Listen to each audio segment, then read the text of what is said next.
It all started with a small thing. It happened on a Friday afternoon. My 6-year-old daughter Evie, who was in first grade, got a ride after school from the mother of one of her school friends. Since they were passing through anyway, she called me and asked if I could take Evie home with me, since they lived nearby. I said yes. Instead of slowing down, she just pulled the car over to the curb to let my daughter out. Evie, who had been waiting impatiently for me, got out of the car and ran across the street to our driveway. Just as she had been trained to do, she stepped out from behind the car. She was hit by a driver going the opposite direction. She was so excited she forgot to look both ways. I immediately called 911. Within minutes, both the ambulance and the police arrived. My wife of 7 years was in a nursing home and working her regular shift. Because nursing home rules require all cell phones to be locked in a designated locker during work hours. I called them on the way to the hospital to ask them to tell me what was going on with my wife. That's when I learned that due to an unexpected slowdown at the nursing home, all full-time employees had been asked to use some of their accumulated permanent time off to save some from being laid off. Today, my wife decided to use some of her time. A small problem was that when she left for work in the morning, she wore her nurse's uniform. It was just a small thing, but it didn't add up. I didn't realize she had the day off. If she was going to use accumulated time off, she usually discussed it with me first. I wondered if she had taken some private work elsewhere to help someone in a tight spot. The only thing I was sure of was that the receptionist had deliberately fed me bullshit. It was just a small thing, but it stuck in my mind. I called her cell phone, but the answering machine picked up. It was weird because since she wasn't working, she usually answered. Something was wrong, but I didn't know what it was. It was just a small thing, but it bothered me. I left a message telling her in detail what was going on. I had gotten the paperwork for my daughter. I still hadn't heard from Emma. The ER doctor sent her for x-rays and an MRI because she was still not recovering. They were afraid something might have caused her to slip into a coma. I was starting to get worried. Finally, about an hour after she usually left work, my wife showed up. As I hugged her, I could smell the odor of fresh soap coming from her body. This was the odor I usually found on her right after showering. I immediately realized something was going on, but I didn't know what. But it was just a small thing. The problem was that there were too many of them. Now I knew something was going on, but I didn't know what. I asked Emma if the receptionist had given you my message. She replied as soon as she had the chance. I was busy with a patient who needed to be transferred to St. Francis, and you were here in the southeast. I knew she was lying, but I let it pass. This wasn't the time or the place. 2 women had lied to me today. I knew I had to find out why. What started out as a normal day led to lies and a few little things between us that didn't add up. The only thing I knew for sure was that my wife wasn't acting like her usual self. We were just finishing up the tests when the apple of my eye started to come around. I'm glad that as a father I was there for her. The doctors decided it would be best to keep her overnight for observation since she had been out for so long. Around 10 p.m., when she fell asleep, we headed home, stopping at the Taco Bell cafe on the way. After eating and drinking a cold beer, we headed to bed. That Saturday, our little angel was allowed to come home. We were lucky that there were no serious injuries. When we got to the hospital, our family doctor was already examining her. I was impressed because Dr. Ronald Foster seemed to take his job seriously. Before he left, he told us to call the office to schedule a follow-up appointment in 3 weeks. He explained that sometimes problems related to the accident can manifest afterward. Without follow-up, one might not be aware of them. According to him, it is best to be careful in these situations while they are so young. When we got home and settled in, I asked Emma again how her Friday had been. The answer didn't satisfy me. She usually told me if something funny happened or if a new transfer came in from the hospital. Those little bits of normal communication and information were missing. It was just little things, but now those little things were adding up to a pattern. Whatever my wife was doing on Friday, it was clear that she didn't want me to know about it. I began to ask myself the question, why? It made me look back over the past few weeks to see if I had done something that had pissed her off. Emma, if she felt she was being treated unfairly, could hold a grudge for weeks. Emma and I were sweethearts throughout middle school. From the moment I met her for the first time in junior high, no one else existed for me. Although we broke up 3 or 4 times, we always ended up together in the end. Emma had a bad habit. When something caught her attention, she would start looking for it to see what it was that attracted her. At times like that, we'd break up. I just thought it was all part of growing up. Surely this is a stage she will grow out of. Each of these breakups was because she was interested in someone or something else. I was a member of the Jackson High School soccer team. She was a cheerleader. We were both very popular students. Everyone thought we should be together, but we broke up our senior year of high school because I saw that we weren't going anywhere. After graduation, I joined the fire department working my way up the career ladder. She got her LPN certification and started working towards becoming a registered nurse. It was the fact that I was injured while fighting a fire that was the reason we got back together. 6 months later, we were married. Our daughter was 2 years old when Emma became a registered nurse. Emma had shoulder-length black hair, blue eyes, and a very attractive figure. Everyone who knew her loved her for bringing joy to people.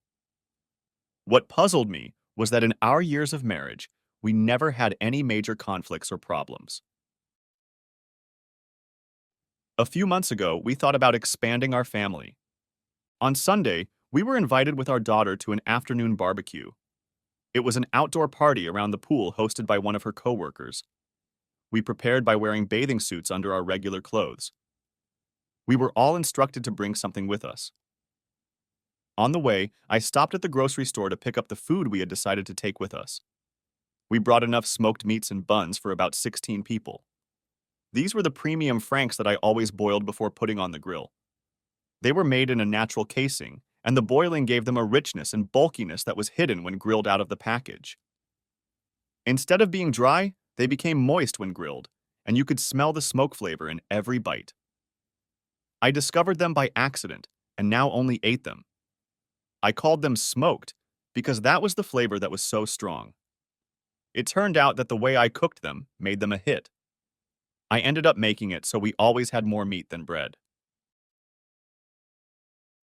That Sunday, no one paid any attention to me as I stood in the kitchen at the stove and cooked the franks in salted water.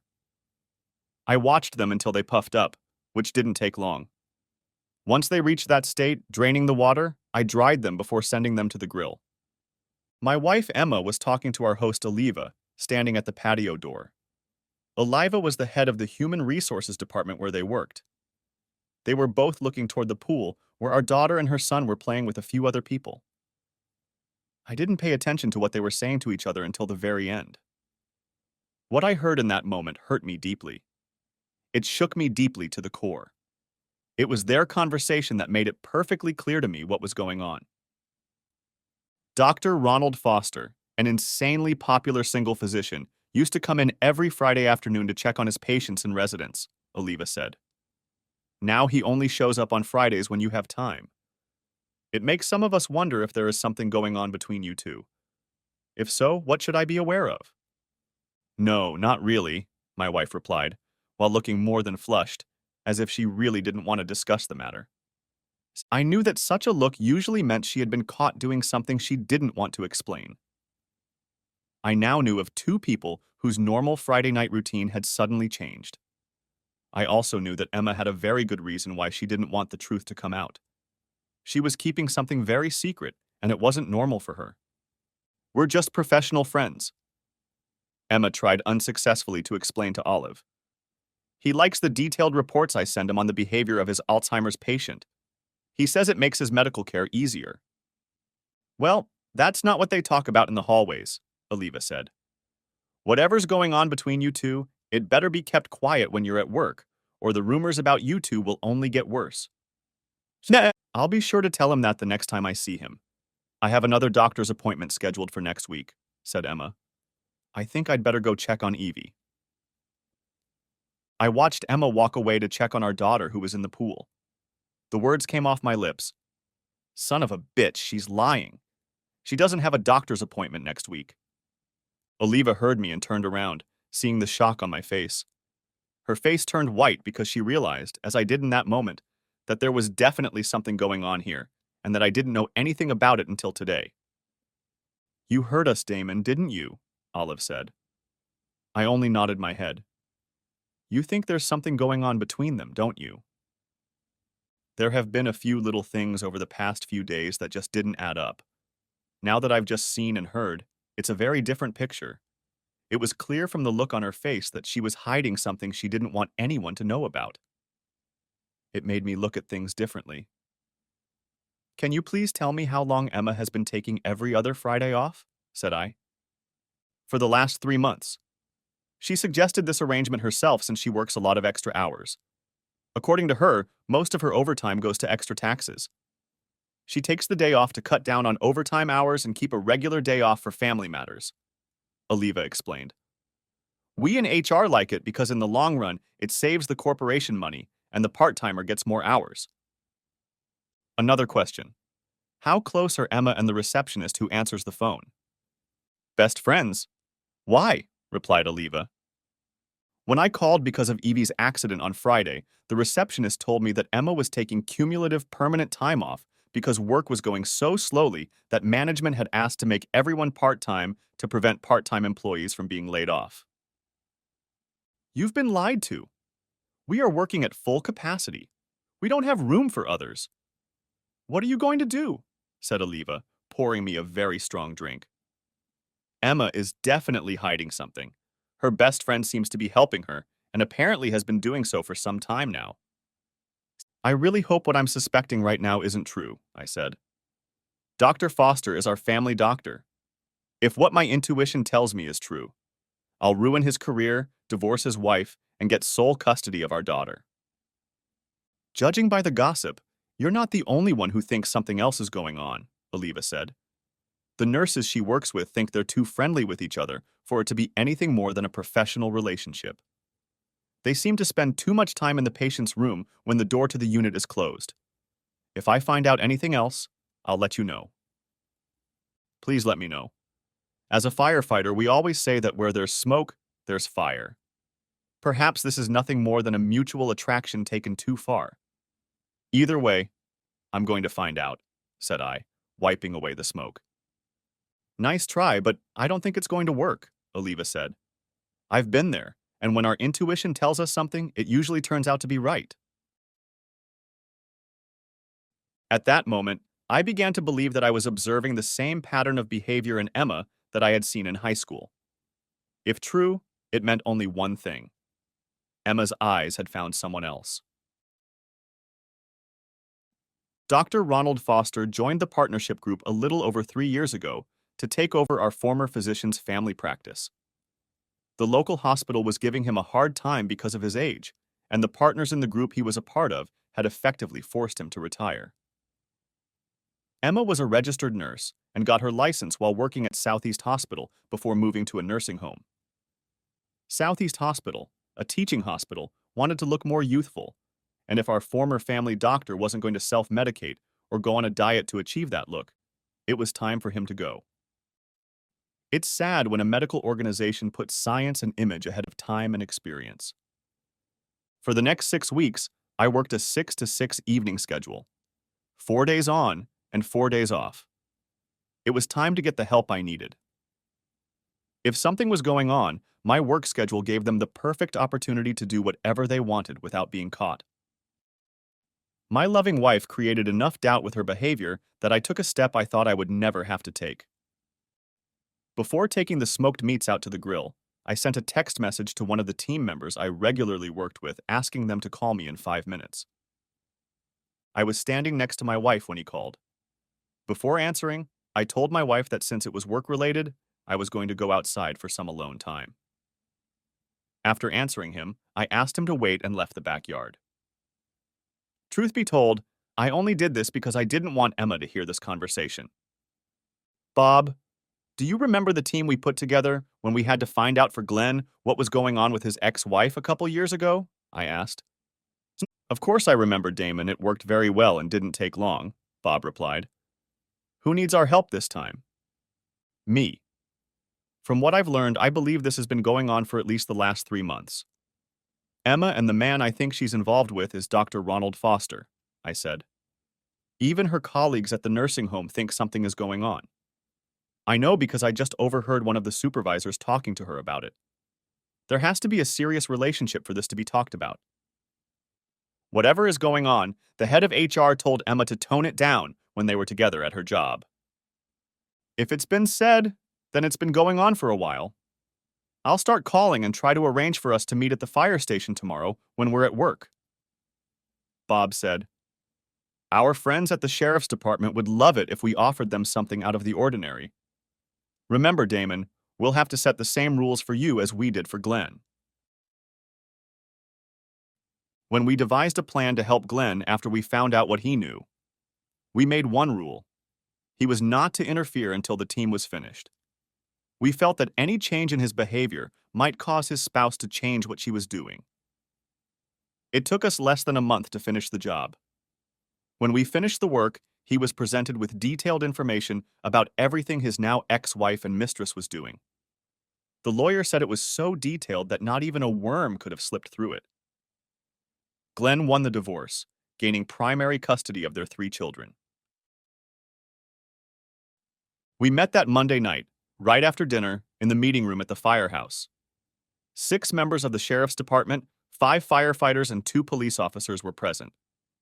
I told them all that had happened on Friday and what I had learned since then. Everyone agreed that something was definitely going on. I gave them a description of my wife's car, her license plate number, and her usual hours of operation. She worked 8 hours a day, starting at 7 in the morning and ending at 3:30 in the afternoon. They asked me to get copies of our medical records for the past 2 years from a file cabinet kept at our home. They wanted to make sure that Dr. Ronald Foster was still our family doctor by reviewing the medical billing records. If they had a romantic relationship, he was to assign us to another doctor from their limited partnership practice. I was then asked to leave the room so they could plan who would do what and when. On Tuesday morning, after walking my daughter to the bus, I saw my retired neighbor getting the morning paper. I went over to say hello. We got to talking and he asked why the doctor had stopped by last night. Are you sure it was a doctor?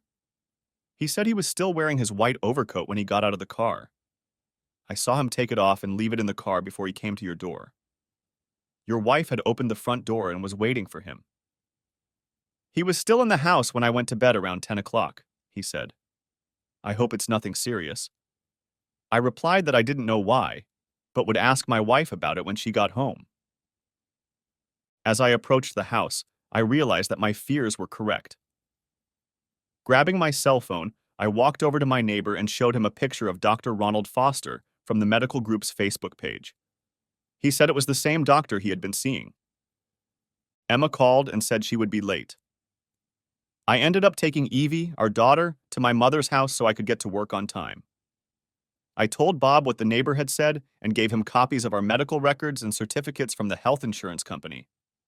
They proved that Dr. Ronald Foster was still our family doctor. The last time my wife had been to see him was 2 weeks ago. The following Tuesday, while my wife was working, some boys came in and did something around the house. I was not allowed to go into the house until they were finished. So I sat and chatted with my neighbor about this and that. My neighbor said that the doctor's visit last week wasn't a medical visit, was it? I told him he was a smart man. He said, your friends are doing the wiring in the house. I said they are, but they are doing it without me. It was done so I wouldn't know where anything was.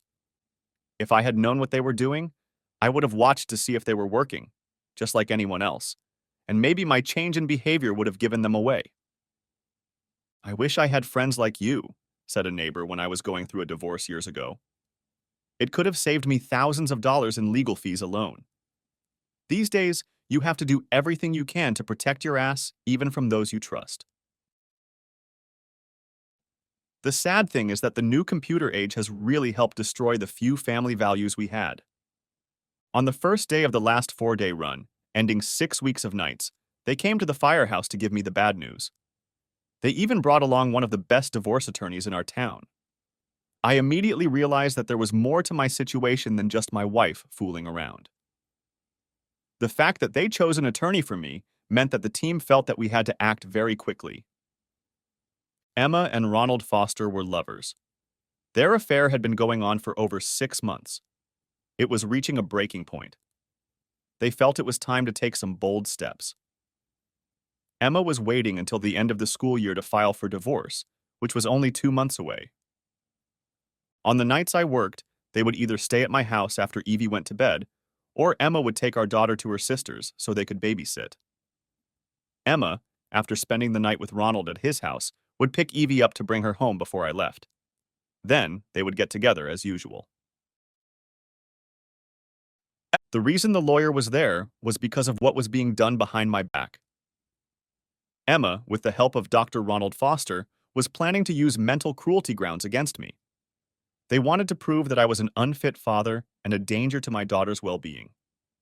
Emma believed, because of her profession, that false accusations, backed by the recorded medical history they were creating, would be sufficient for the court to award her sole custody of our daughter. She wanted me to have limited contact with Evie, visiting her only under supervision. Her ultimate goal was to anger me and my parents to the point where we decided to walk out of their lives forever.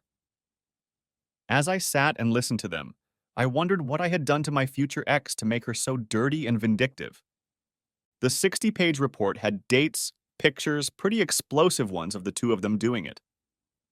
Several notarized statements claiming their relationship had lasted at least 6 months.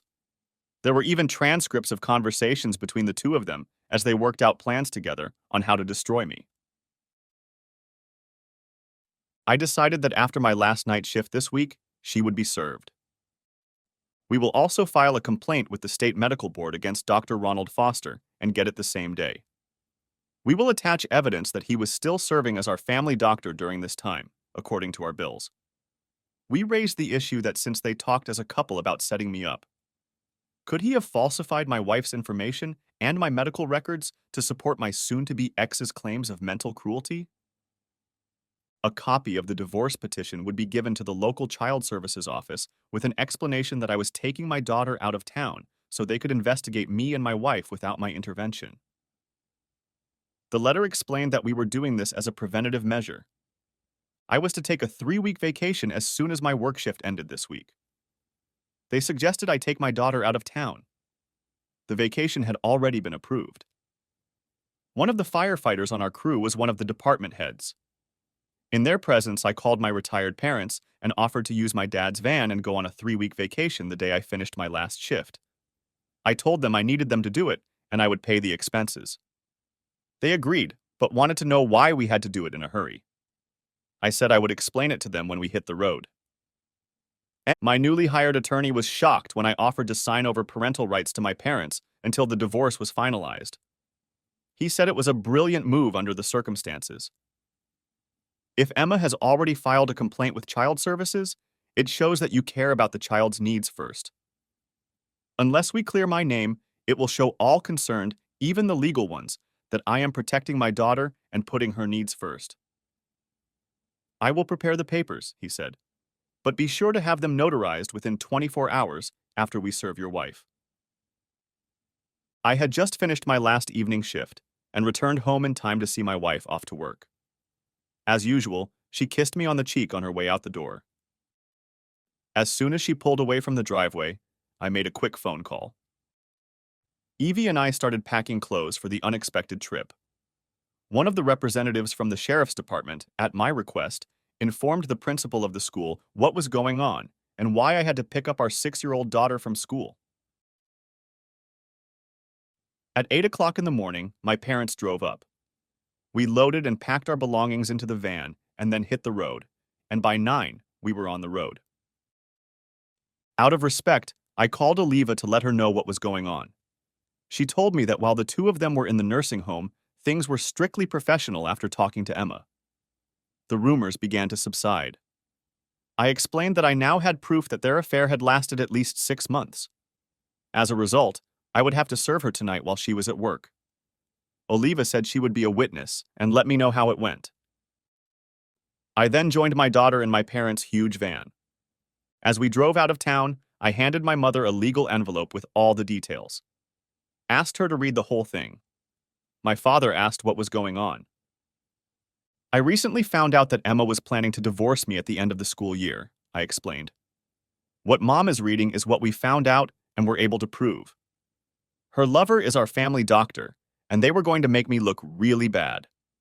If they hadn't been caught, they would have set it up so that by the time we got through the court system, I'd never be able to see Evie again. So we're leaving town because it's going to get very explosive for a few people in the next few days, my father said. And it's best if you and our granddaughter aren't around. Let's do this. Emma will be attended to while she's at work today. This morning, the state medical board received a formal complaint about Dr. Ronald's relationship with one of his patients. This lady is my wife. I'm filing a charge of possible ethical misconduct. It will involve a very rough picture. Children's Services gets its own notification of everything that goes on, along with what the moms read. He will lose his license to practice for at least a year or more if he is found guilty. His behavior will bring all the doctors in his group under deep investigation if your allegation is true, said Dad. Oh my God, Mom said. They let my granddaughter witness them doing this. I'm going to kill that bitch myself. That doctor can kiss his ass goodbye. He's permanently disbarred. The partnership he's in, all government agencies will be scrutinized with extreme scrutiny, my father said. There are a couple of idiots who hung themselves. Emma will be lucky to get supervised visits.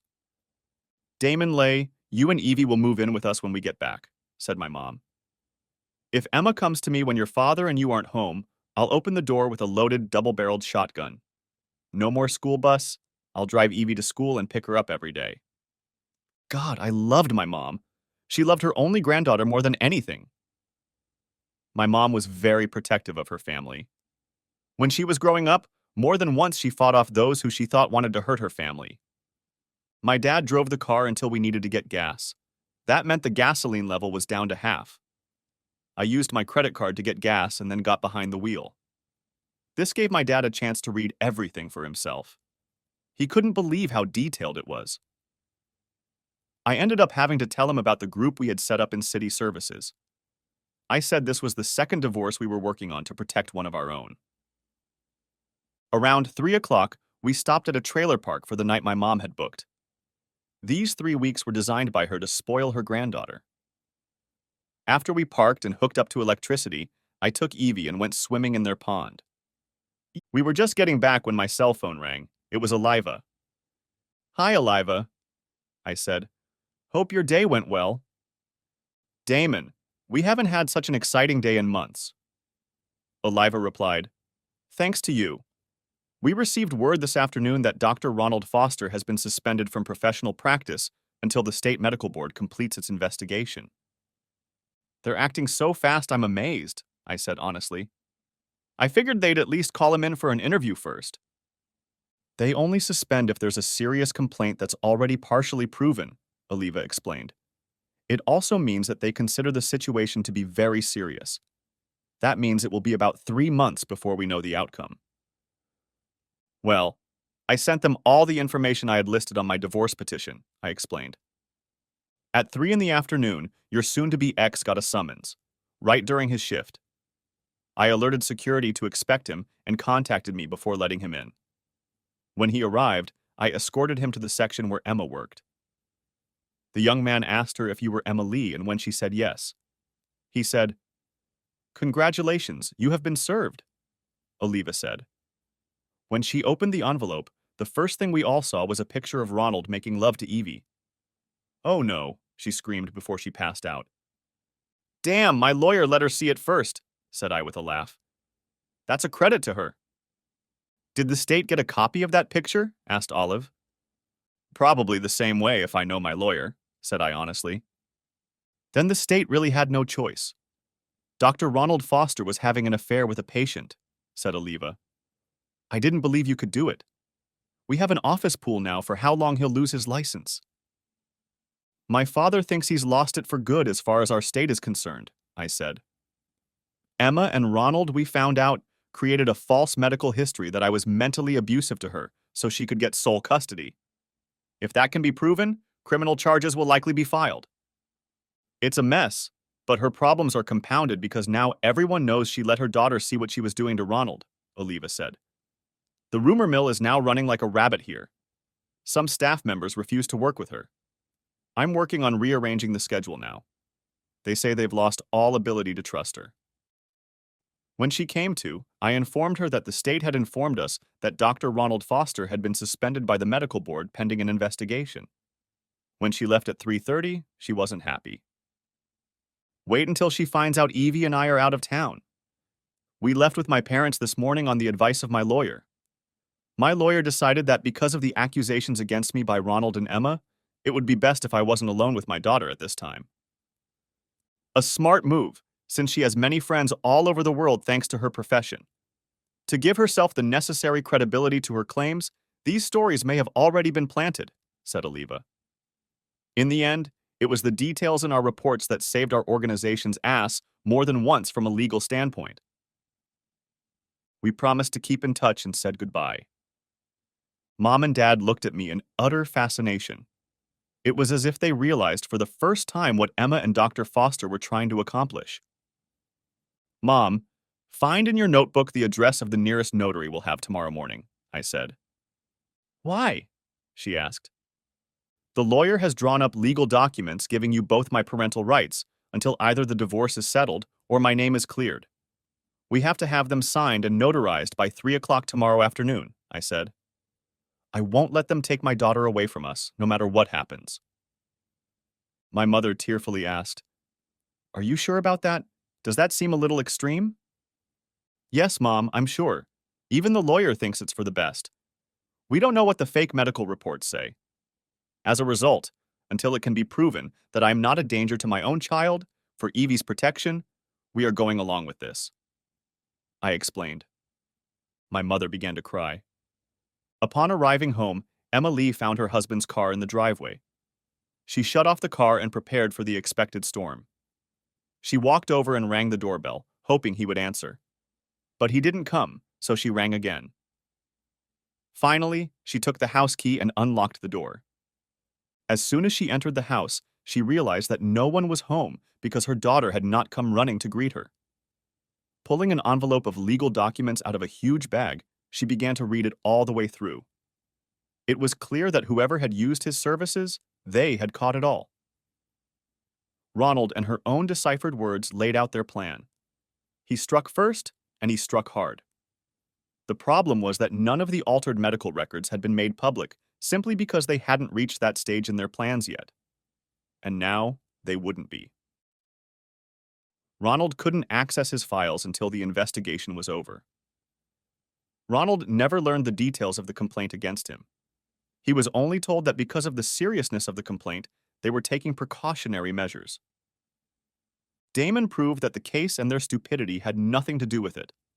No moral person would accept that a 6-year-old girl witnessed them making love. Until now, she hadn't even realized it had happened. Evie must have woken up and then gone straight to bed. Getting sole custody was now impossible. But joint custody with the main one was still possible. The main thing was to get to Damon and talk to him. Damon always listened to her opinion. She called him, but his phone went to voicemail. She texted him and got no response. She called his parents and found they didn't answer their home phone. She called their cell phone and did not get through to the answering machine. It became clear that they had blocked her. She called her sister, who answered. Hi, Emma. Damon did the smart thing. Everyone in the family was sent a copy of his divorce petition, Evelyn said. Mom and Dad are furious. They've read the whole thing and are utterly disgusted by the behavior of you and your lover. In our parents' eyes, you've gone too far in trying to ruin Damon's reputation, said her sister. He called them this morning right after you left for work to tell them he was taking their granddaughter out of town to his parents' house. When they asked him why, he replied, Your daughter and her lover left me no choice. You will receive a document that will explain why. Dad, Damon said, Emma has put me in a legal situation where I have to relinquish my parental rights to Evie until I clear my name. My mom and dad will take that responsibility. Our mom and dad got hysterical when they read the paperwork. Why the hell are you trying to ruin Demon's life? God damn it, Emma said. Does this mean I'm going to have to fight my relatives for custody? Looks like it, Evelyn said. The divorce court can't rule on what he doesn't have. I think he outsmarted you. I told you he was the kindest and most compassionate man I knew until he was crossed. Then he took a scorched earth approach to everything. You know your mother-in-law's reputation. This is one fight that will drag on for a long time. I expected a fight, but I didn't expect this, Emma stated. I thought I had created a winning hand for myself. We were all sent what you received. As the cover letter said, it was a certified copy of the divorce petition. A certified copy was also sent to the state medical board, Evelyn explained. You and your lover Ronald have been trying to destroy him in order to cut his daughter Evie out of your lives. If you were in that situation, what would you do? Shit, said Emma. He's making an attempt on my boyfriend's career and our future. Ronald, if the board decides in Damon's favor, may never be able to practice medicine in the state again. Bingo. Sis, I think you've made your point, Evelyn said. He's giving you what you plan to do to him and using your own scheming to prove it. But that's okay, because according to you, Ronald is the best you've ever had. As for the family, and I have to agree with them, you are on your own in that matter. None of us want any part of it. We will have no part in your attempt to ruin your husband's life. Stay away from us until this mess is sorted out. Emma was stunned that her husband had completely outplayed her. Even her family wanted nothing to do with the mess she had made for herself. When she was served with the application, she was in complete shock. Ronald and she thought she had been so careful. She spent the rest of the night trying to figure out how she got caught. Ronald Foster was just finishing up a meeting with his partners. After 4 hours of heated discussion, they had all agreed to buy him out immediately. This was to minimize the impact of the investigation on the limited partnership. Until they knew who had made the serious allegations, everyone would be flying blind. Ronald Foster had earned enough from the deal to open his own office once things settled down. Emma's cell phone buzzed. She had a text message. She swiped it to open it. Damon replied to the message. It read, "Can't talk. Too much rage. Any communication will be in the presence of or through lawyers." Emma cried because she realized she had lost her chance to convince him to withdraw the complaint against their doctor. My parents and I had just walked out of the notary's office, having finalized the transfer of my parental rights to them. I had to pay another $5 for them to scan a copy and send it to my attorney. When I got an unexpected phone call from my family doctor's office, I answered it. The state representatives were there, and they had failed to include my name in the medical records in the court order they received. The nurse I spoke with asked for my consent to release the records to them. I gave it and asked if they would get my wife and my billing records. She replied that anything that pertains to your family. My mom planned our trip well, picking up something every day to entertain Evie. It brought back memories of those special times when we were kids. We parked early again. The humidity wasn't too high, and I joined my dad in cooking dinner on the outdoor grill. Mom poked her head out and said, "Oliva is calling your cell phone." I walked over and took the cell phone from her hands. "Hi, Oliva," I said. "I'm a little surprised to hear from you so soon." "Thanks to you, we had another interesting day," Oliva said, with a slight chuckle in her voice. Emma spent about an hour interviewing with the state representatives this afternoon. They utilized the services of our in-house notary to record, witness, and certify her testimony. "That's really interesting," I said. "Anything else I should know about?" When the meeting was over, she told me that she would have to appear before the Board of Nursing for a full vetting. She was called in because of her behavior, Oliva said. She will most likely end up being placed on 6 months probation. "How will that affect her job?" I asked. "Since what they were doing wasn't happening at this location, not much." Oliva said, "That means I'll have to keep an eye on her and report anything questionable. For the next 6 months, Emma will have the best daily reports on our patients in the entire organization. But if she gets probation, We'll put her on the graveyard shift for the entire time. I started laughing. Emma hated graveyards because they killed social life. I explained that my parents and I were trying to make this time special for Evie. We talked for a few minutes, and I promised to take her out to dinner when I got back. While we were eating dinner, my mom asked me what I knew about Olive. I replied that I didn't know much. She's a single mom about my age, and she has a son who is about a year older than Evie. I don't even know if she was married or not. Oliva and I kept in touch the entire time we were away. The day before we returned, I called the lawyer to ask him to give me access to the house so I could get my things. That's when I found out that Emma had moved out of the house, taking everything she wanted. She was now living with Ronald. We got back a couple days early, so I had time to do some necessary things. So on Friday morning, we loaded up again in the Cape. When I told my parents about it, they thought it was ridiculous. As a result, they dropped me off at the house early in the morning. Taking little Evie with them, they set off to our new home. The first thing I did was mow the lawn. No sooner had I finished than a neighbor came in with a cold beer. The only thing he could say was that it was a well-played move. Your marriage breakup was reported on the local news. I called a locksmith to come and rekey all the locks. I spent the afternoon cleaning up the mess Emma had left behind. I called my mom and asked if she needed to pick up anything from the house. She said no, just the rest of your and Evie's clothes. What was left, I decided to sell along with the house. I loaded up all the leftover canned and frozen food and took it to the food bank. Then I went back to clean out the refrigerator. I took the stuff home, and my mom made me leave all my clothes in the laundry room. She wanted all the clothes washed before we started using them, in case something was done to them. It was now about 4 in the afternoon, and I picked up my cell phone. Olive picked up on the first ring. "Hey, Damon, you're back," Oliva said. "When did you get back?" "This morning. I've been tidying up the house all day to get it ready to sell," I said. "I was wondering if you and your son would like to have dinner with me and Emma." "If he was home, we'd love to, but he's with my mom this weekend and I'm free," Oliva said. "Okay, then I'll leave Evie with my mom and pick you up at 7. Where would you rather go, Outback or Red Lobster?" "Red Lobster sounds great," she replied. I dressed up a little for dinner. I put on a shirt, pants, and leather shoes. Since I had made reservations, we were immediately escorted inside. We had a good dinner, and I learned a lot about her. She had never been married and was basically raising her 7-year-old son alone. Her father had been a firefighter at one time. My first day of work was to be on Sunday. The state had not yet made a decision about Emma and Ronald. The general consensus was that the longer this went on, the worse it would get. I told her about what we had been doing as a family with Evie for 3 weeks.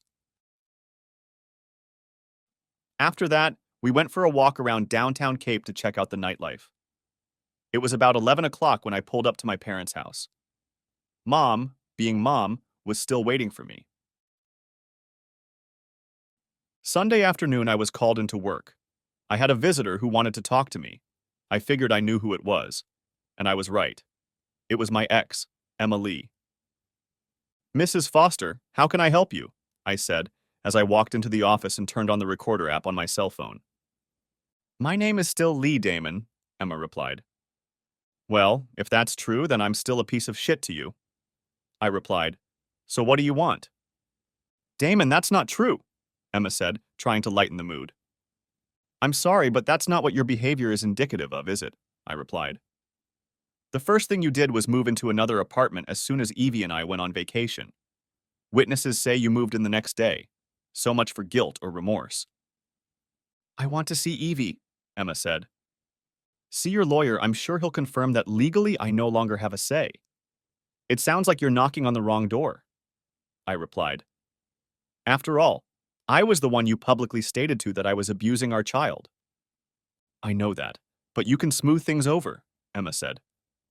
"I'm sorry, but I really don't think that at her age, Evie should be introduced to someone who is nothing but a slut." I said, "The pictures show how much you care for our daughter when you are in the arms of another. You can deal with my parents directly." So please leave, Mrs. Foster, and don't come back or I will file for a restraining order. With those words, I turned my back and walked out. I told the man assigned to this position for the day to escort the whore out. I turned off the app and clicked save. He later told me that her face turned white, and when he walked her to her car, she broke down. According to him, I told her that from what I had heard about all of this, Damon had no choice but to behave this way. After all, if you felt any responsibility over the last 4 weeks, you would have done something to clear his name. Most of us who helped him investigate what was going on find your behavior inexcusable.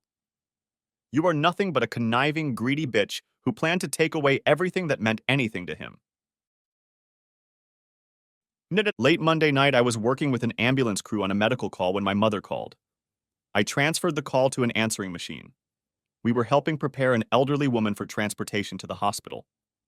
Back at the station, I called her back. Sorry, Mom, I was on a call and couldn't answer, I explained. I thought you should know that the state representatives were here right after I brought Evie home. They talked to her right at school today, she said. They toured the house, checked her room. I showed them the transfer of parental rights document, and we talked to me a little bit about it. I told them that I have never seen my son be violent to anyone. Thanks, Mom. That's good to hear, I said. I hope you're not mad, but Emma's parents are here and staying for dinner, she said. Do you want us to wait for you? That's okay, Mom. Please tell them I said hi and tell them I'll be there as soon as I can, I replied. Tell them they can take Evie whenever they want, as long as Emma isn't present. Explain that this will be the case until the court settles everything. See, I ended up staying late because one of the men working the evening shift was able to get in before 8, and I stayed so we wouldn't be short-staffed. I told him he could compensate me for those hours later. I texted my mother not to wait and explained why. I was just getting into my Ford Escape and heading home when I got a call from Emma's dad. Hey, Dad, how was dinner? I said. Great, both me and my wife enjoyed it, Dad said. Damon, my wife and I want to thank you. Gracie told us what you told her. We are very sorry for what our daughter did. We promise you, son, to honor your terms. Have you spoken to her at all? We haven't spoken since we got a copy of the divorce petition. She came to the station on Sunday and demanded that I let her see Evie. I told her it was out of my hands and that she would have to take the matter up with my mother. Shit, I just remembered I recorded our conversation. How about I send it to you? I said. Please write it down. I'd love to hear it, said my other dad. I did. Apparently he liked it because he forwarded it to my parents, all of his kids, including Emma, and then sent back a message saying, the truth was well explained. It's a good thing I live in flyover country, because the next day I learned that my wife and I had an appointment with Judge Donald McDonald for Friday at 1 p.m. The toughest and most principled judge this area has ever known. You had the right to be a bigot or an asshole in his court, but if you did, he treated you accordingly. Bottom line, if you were a man, it meant your balls were hung out to dry. It was rumored, but not proven, that some of them never got them back. The man was a living legend around here. It was often said that he made Judge Roy Bean look weak. My lawyer said that when the judge took our case, it would be like the comedy Friday the 13th.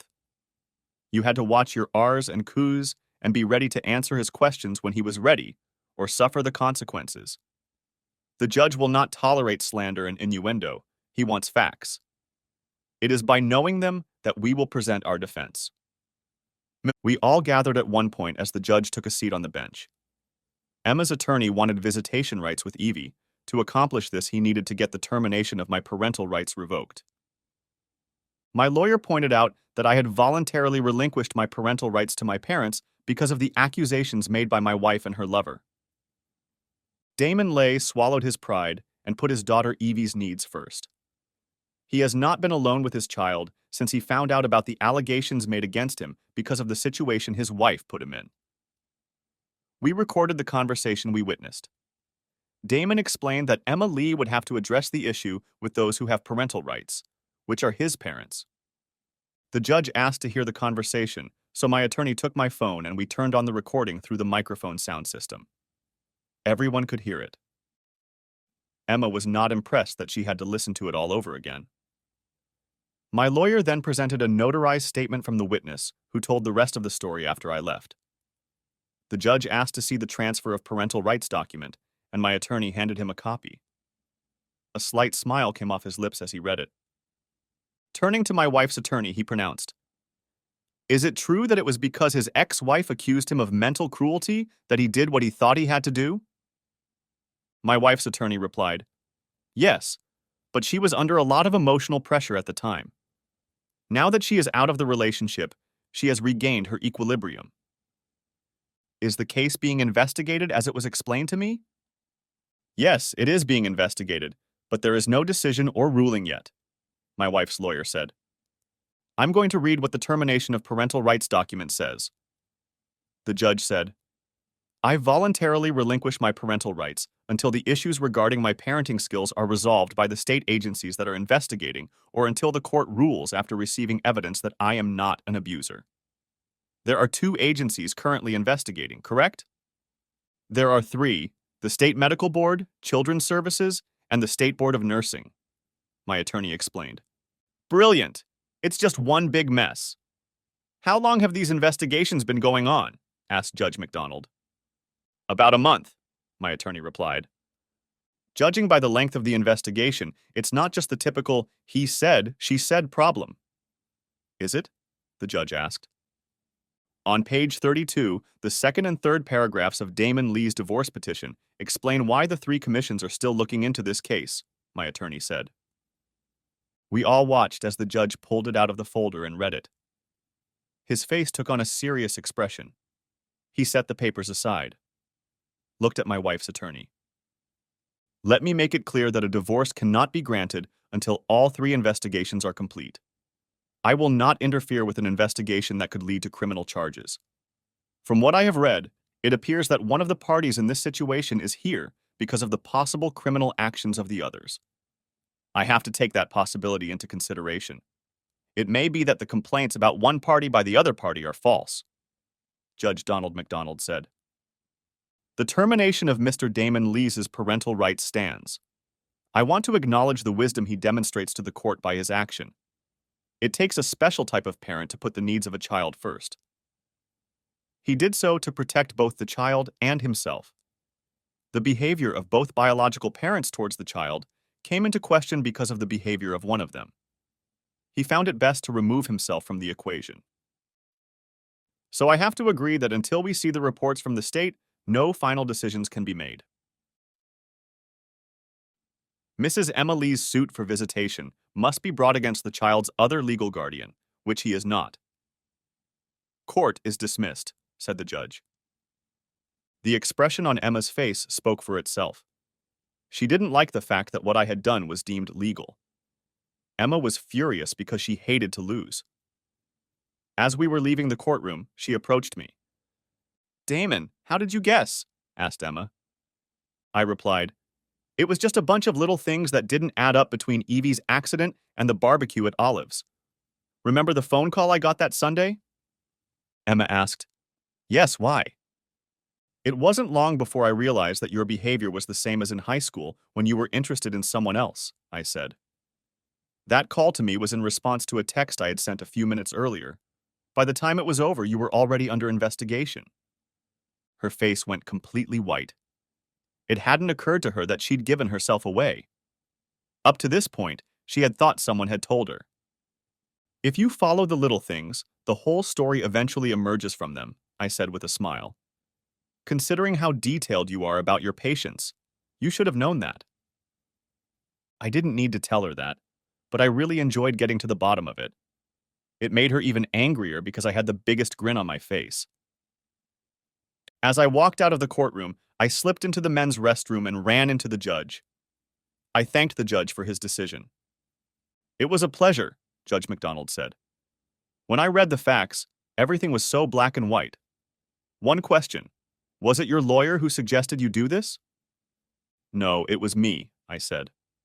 Knowing my wife, I realized she would do or say anything to make my situation worse. I saw that I had driven myself into a frame of reference that she felt she could control. A friend told me that because of her profession, She knew many influential people who could affect the outcome of the situation. I did it to remove myself from that state in the only way available to me.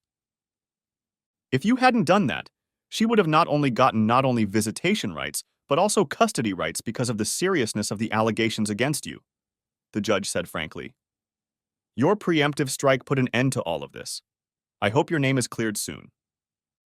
So do I. On Saturday night, there was a back to the 60s style dance at the fairgrounds in one of the fair buildings. I had a couple tickets. I called Olive and asked if she wanted to go. She said she'd love to, but she was having dinner with her parents first. Would you and Evie like to go? I said yes. It was interesting. It had been a long time since I'd gotten a kick out of my overprotective father. Evie and Olive's son Terry got along well. Olive's dad seemed a bit of a bore to her. I think she noticed that because I heard her tell her father to back off. I know Damon is a good, honest man, Olive said. How the hell would you know what kind of man he is? He growled back. His ex-wife accused him of all the things everyone whispers about behind his back. Dad, Oliva said. He works at the number 3 precinct. He thought for a second, then smiled and said, Oh shit, why didn't you tell me that? He humbly extended his hand and said that firefighters need a certain type of person to work as a firefighter. Now I know that everything they tell you about you is bullshit. You are always welcome here. They offered to keep Evie overnight, but I explained that she had to be at a relative's house for the rest of the weekend. So I had to explain the whole situation. The dance went well. There is nothing more enjoyable than dancing to old songs like Twist and Shout, all the Beach Boys songs, and early rock and roll. Some of the doo-wop songs were her favorites because her mother played them when she was growing up. I walked her to the door. When we said goodnight to each other, she leaned over and kissed me. Damon, I know it's too soon, but I was wondering when you'd be ready. She said this before saying goodnight to me. It was a little over 2 in the morning when I walked into my parents' house. My mom was waiting for me again. We talked about the night before and how much I enjoyed it before I went to bed. The lawyers were in the process of dividing up the property, and we put the house up for sale. It was slow going. It had been 3 months since the breakup, and finally there was a breakthrough. The state medical board found Dr. Ronald Foster guilty of several ethics violations. Chief among them was altering medical records for personal gain. His attempt to ruin a man's life to take his wife was taken very seriously. His license to practice medicine in the state was permanently taken away from him. Oliva called when she heard the news, waking me from sleep. I went back into the night and slept for about 2 hours. As a result, I was over the moon and too excited to go back to sleep. My mom was thrilled to death when I broke the news to her and my dad. When I came out to them dressed, my mom asked me what was wrong. I replied that I was going to see if the lady who had been standing next to me for the past few months wanted to go to lunch. Mom smiled and replied that it wasn't time for us to meet Olive. It was about 12 when I walked into the Chateau nursing home in Cape. I was dressed semi-formally. The first person I saw was the receptionist who had lied to me months ago. Her face turned white as I approached the counter at the main entrance. Could you please contact Oliva Jones and let her know that there is a gentleman here who would like to know if it would be okay to have lunch with him? I asked. I watched as she picked up the phone, dialing Oliva's number. A few minutes later, Oliva appeared with a huge smile. After greeting her, I pulled her to me and kissed her forehead. Then, hand in hand, we walked outside. We went to Logan's Roadhouse restaurant for lunch. You know we're the center of attention for all the gossip columnists now, Oliva said. Emma already found out about it from the gossip queen, the receptionist. That's her problem. Now that I've been vindicated, I'm not going to look back, I replied. Besides, my new girlfriend is probably tired of waiting for me to get off my ass. I must have said something right, because Olive's eyes got kind of watery, and her 1-hour lunch turned into 2.5. I found out later that after I drove Oliva back, the receptionist informed Emma how happy and in love we both looked. Emma was about to find out that there was trouble brewing in her paradise. The local CBS station reported it at 4 o'clock in the afternoon. It turned out that Dr. Ronald Foster and Emma Lee had conspired to destroy me by falsifying medical records. That same week, the Board of Nursing placed Emma on probation for 1 year. Oliva transferred Emma to the cemeteries, as she should. Emma and Ronald's relationship became unstable. It didn't help that she found out she was pregnant. Ronald began to look around to see if he had any other options. Quickly finding out there were none, he took a job as an orderly at the Lutheran Home for Veterans, working the graveyard shift. It was the last night shift of a 4-day stretch when I arrived at the station and saw a congratulatory banner hanging there. They called someone to fill in for me. Oliva, her son and parents were there along with our captain. My parents and my daughter were there too. I had just been promoted. I found out that he was detained because of what I had been through. That meant no more shifts for me. I now had a junior manager position, a 5-day, 8-hour workday with weekends off. During a party, I overheard Bill Jones tell the captain that if fate favored him, he would soon be my father-in-law. It was about 2 more weeks before we made it to Judge McDonald's office again. The terms of the settlement agreement were approved, and I was granted a divorce on the grounds of adultery. One night, Ronald Foster disappeared, leaving Emma alone and pregnant. It was Labor Day weekend, and I took Olive for a walk to one of the local state parks an hour before dusk. I had one small thing to do. It required getting down on one knee. Of course, she agreed. Our families got together and planned a barbecue Monday afternoon at Oliva's house, so I had just finished making the franks I liked. When Oliva's mother, Odessa, saw the engagement ring and rushed into my arms, I was busy giving them. "When were you going to tell me?" asked Odessa to her daughter. "After we finish eating," Olive replied, grinning widely. Bill saw his wife's eyes and said loudly to her, "What's wrong?" Everyone froze because he had all of our attention. "Nothing Oliva and Damon got engaged and are getting married," Odessa said. "We got married the week before Halloween. Emma is now allowed to see Evie when she's with her parents. No one knows that Mom, Dad, and I have legally regained parental rights. Emma has to live with the fact that one of her bosses is now her ex-husband's wife. She's not a very happy person." The end. Thanks for watching. I hope you enjoyed it. So subscribe to my channel and watch the next video.